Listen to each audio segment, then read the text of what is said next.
I'm Storm Tracker AT meteorologist Austin Haskins with your Thursday weather forecast. Yesterday, the weather could not have been any better. Lots of sunshine. The winds were light, the humidity was low, and temperatures rose up well into the 70s across the area. We got all the way up to 77 in Eau Claire yesterday, and in Red Wing, 78 in Black River Falls. It's going to be a little cooler today, but our high of 77 in Eau Claire yesterday actually now makes it the second warmest day this year so far. We hit 78 back on April 13th, and then May 6th, we hit 76 degrees, and then May 3rd, about a week ago, we hit 73 degrees. So looking at this, you noticed we have not hit 80 degrees yet this year, and we're actually past the average first date for 80 degrees in Eau Claire. So, we were a couple days behind for the first 40-degree day of the year. We blew past the first 50-degree day and the 60-degree day and the 70-degree day. Of course, we ended up breaking the record for the earliest first 70-degree day in Eau Claire this year. Our average first date for 80 is April 26th, so we're a little bit behind schedule on that, and the first 90-degree day is June 6th. And this is climate data for the averages from 1991 to 2020. Now, we're not going to get there today or the next couple of days, but by Sunday, I think we have a chance of maybe making a run for that 80-degree mark. Today, cloud cover and a couple of showers, thanks to a weak disturbance passing through, is going to keep temperatures down in the 60s today, which is about where we should be at this time of the year.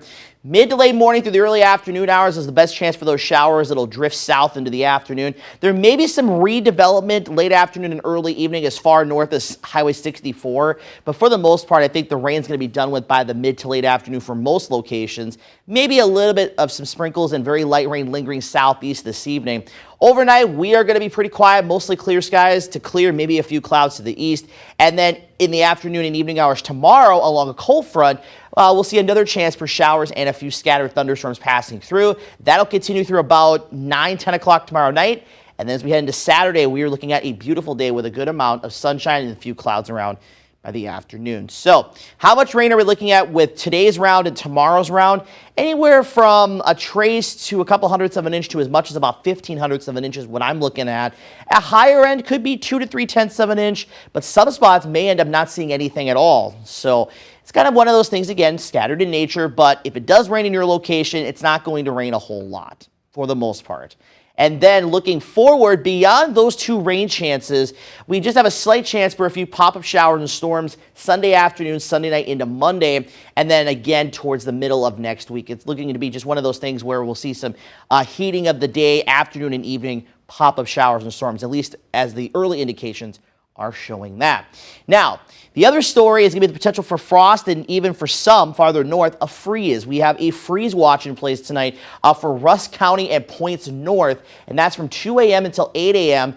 The temperatures there could be as low as 30 degrees or some spots maybe even a little bit colder than that. No other alerts are in place as of Thursday morning for the rest of the area, but just know that could change. So here's a couple different looks at Futurecast with the frost and freeze potential. This one is showing hardly anything over to the east thanks to that cloud cover. It's showing frost likely and even a chance for a freeze up to the north. Most of the Chippewa Valley, though, the possibility for a little bit of frost does exist.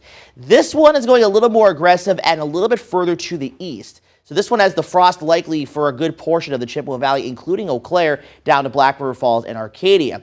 This one is kind of showing kind of what my thinking is on the whole thing is there's a slight chance to a chance for frost across the area with the better chances from Cornell and Medford, north and northeast, and then east of Highway 53. So that's, I think, where the better chance for that is going to be. So we'll keep you updated if there are any new alerts issued for that. Highs today mostly in the 60s, low to mid 60s, a few spots in the upper 60s.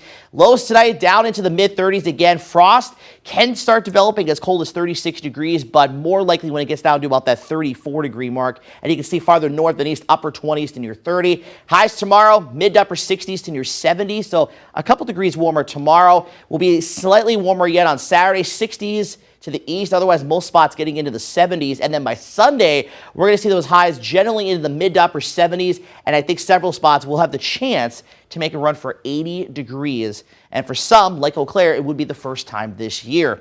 Then into next week, we'll settle back into the low to mid 70s to get just slight chances for a couple of showers and thunderstorms.